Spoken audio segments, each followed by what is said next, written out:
And so I came back here to say goodbye, Mr. Scott. There are several papers and reports I have should turn over to you. Very decent of you, Mr. Honey. Oh, yes, and this is Miss Carter here. She asked me to marry her, and I think I'd better.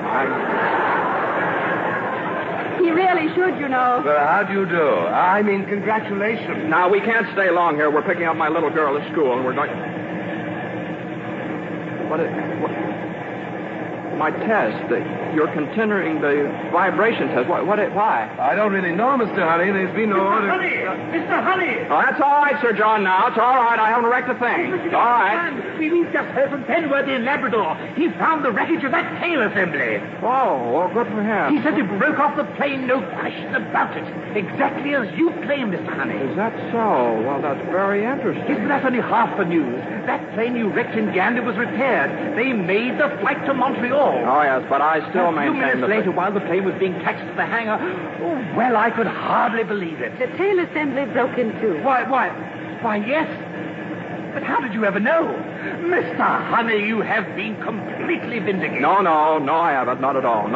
At the end of this shed is a tail assembly that should have collapsed yesterday.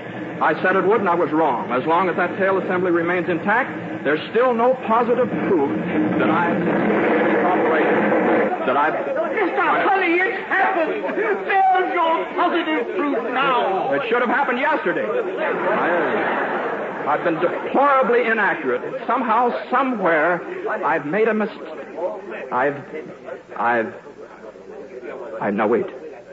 Now, wait.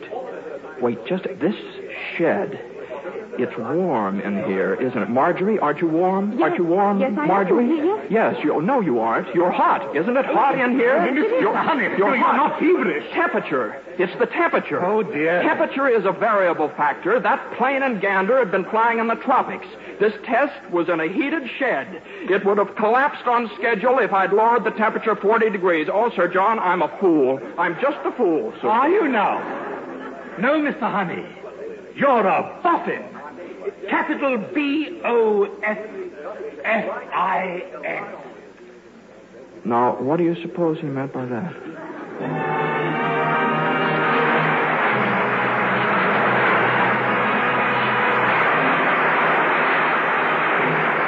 And here they are coming forward to acknowledge your applause. James Stewart and Marlene Dietrich.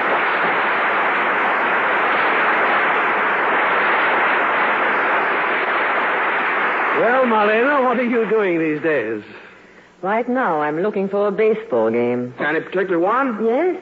I've just seen Dan Daly as Dizzy Dean in the 20th Century Fox picture, The Pride of St. Louis.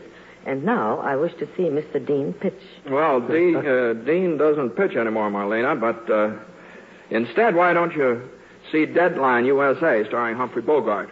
And then you can go looking for gangsters. All right, Jimmy. I shall look for the pictures as soon as I return to New York. And by the way, don't miss the magnificent new Lever House, which has its formal opening this week. Oh, isn't that the building I recently saw in a magazine, almost entirely made of glass? Yes, Jimmy, that's because it has 1,404 windows, but no windowsill. So it looks just a shining block of glass 21 stories high. I have a wonderful view of my New York apartment.